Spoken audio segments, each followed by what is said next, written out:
ভারী বৃষ্টি ও পাহাড়ি ঢলে প্লাবিত হয়েছে শেরপুরের ঝিনাইগাদী শহর।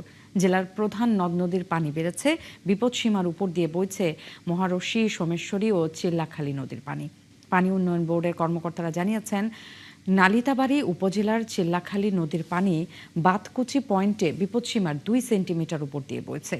ঝিনাইগাদী উপজেলা শহরে শহর রক্ষা বাঁধ না থাকায় বিভিন্ন সড়ক, দোকানপাট ও নিচু এলাকা তলিয়ে গেছে। হাটবাজারে পানি ঢুকে পড়ায় দুর্ভোগে পড়েছেন বাসিন্দারা। কর্মকর্তারা আরও জানান, উজানে ভারী বৃষ্টি হলে পানি আরও বাড়ার শঙ্কা রয়েছে।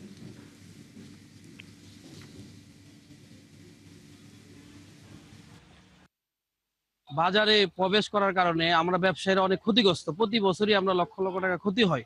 এইটা নিরসনের জন্য আমরা দ্রুতগতি প্রশাসনকে এবং নবনির্বাচিত এমপিকে অনুরোধ জানাবো যেন এই কাজটা আমাদেরকে, এই ক্ষতি থেকে আমাদেরকে রক্ষা করে। কাঁচামাল এবং পামাল সহ অনেক ক্ষতিগ্রস্ত মধ্যে পড়ি। নদীর বেড়িবাঁধ না থাকার কারণে আমাদের বাজারে এভাবে পানি ঢুকে।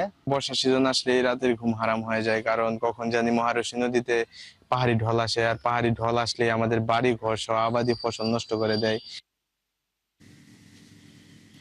দর্শক, ভারী বর্ষণ ও ভারত থেকে নেমে আসা পাহাড়ি ঢলে ঝিনাইগাদী উপজেলা শহরের নিচু এলাকা প্লাবিত হয়েছে। এই নিয়ে বিস্তারিত জানাতে সরাসরি যুক্ত হচ্ছেন সহকর্মী তরিকুল ইসলাম। তরিকুল, একটু জানতে চাই ঝিনাইগাদী শহরের বর্তমান অবস্থা আপনি কি দেখছেন? 2 সেন্টিমিটার উপর দিয়ে, বিপদসীমার উপর দিয়ে বইছিল পানি। কি অবস্থা এখন দেখছেন? স্থানীয়রা কি বলছে? আর স্থায়ী বাঁধ নির্মাণে প্রশাসনের পক্ষ থেকে কোনো উদ্যোগ কি আপনার চোখে পড়েছে কিনা?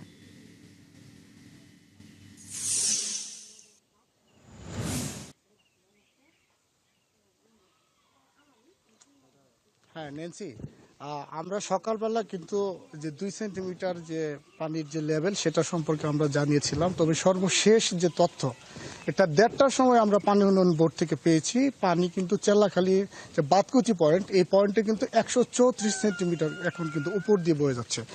আমি এখন এই মুহূর্তে রয়েছি মহারশী নদীর তীরবর্তী এলাকায়। এখন কিন্তু এটাকে আমরা আসলে বন্যার পানি কখনোই বলা যায় না, যে ভারত থেকে যে আসলে নেমে আসা পাহাড়ি ঢল। আপনি জানবেন যে শেরপুরের যে এই অঞ্চলটা কিন্তু ভারতের যে মেঘালয় রাজ্যের সীমান্তবর্তী এলাকা। বিস্তীর্ণ যে ভারতের যে পাহাড়ি উঁচু নিচু যে ঢালু, সেখানে ঘন্টা থেকে ঘন্টা 2 বৃষ্টি হলে পরবর্তীতে সেই পানি কিন্তু আমাদের শেরপুরের বিভিন্ন নদ নদী দিয়ে প্রবেশ করে। আমি যে জায়গায় দাঁড়িয়ে আছি, সকাল 9টা থেকে 11টা পর্যন্ত এই রাস্তার উপর দিয়েও কিন্তু পানি প্রবাহিত হয়েছে, কিন্তু এখন কিন্তু এটা শুকিয়ে যাচ্ছে।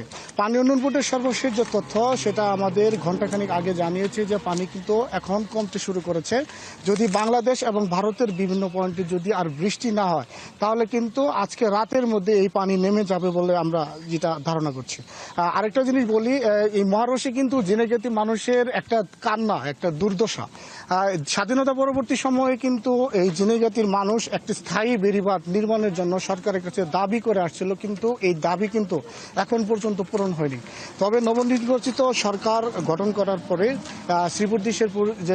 শ্রীবর্দী ঝিনাইগাতীর যে সংসদ সদস্য মাহমুদুর রুবেল, তিনি কিন্তু আশ্বস্ত করে বলেছেন যে এই শহর রক্ষা বাঁধ এবং মহারশীর যে একটা স্থায়ী বাঁধের কিন্তু ব্যবস্থা করবেন। ইতিমধ্যে তিনি সংসদেও কিন্তু এই ব্যাপারে কথা বলেছেন।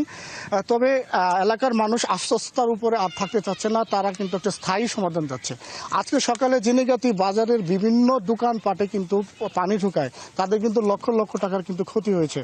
আপনি হয়তোবা আমার রিপোর্টে হয়তো দেখেছেন যে দোকানপাটে যে পরিমাণ সম্পদের ক্ষতি হয়েছে, এই সম্পদের ক্ষতি কিন্তু অপূরণীয়।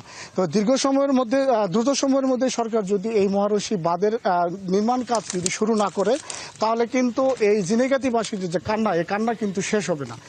নেন্সি, এই ছিল শেরপুর থেকে পাহাড়ি দলের সর্বশেষ চিত্র। তরিকুল, আপনাকে ধন্যবাদ। দর্শক, তরিকুল ইসলাম আমাদেরকে জানাচ্ছিল শেরপুর থেকে ঝিনাইগাদী উপজেলায় যে শহরের নিচু এলাকা প্লাবিত হয়েছে সেই খবরাখবর জানাচ্ছিলেন তিনি।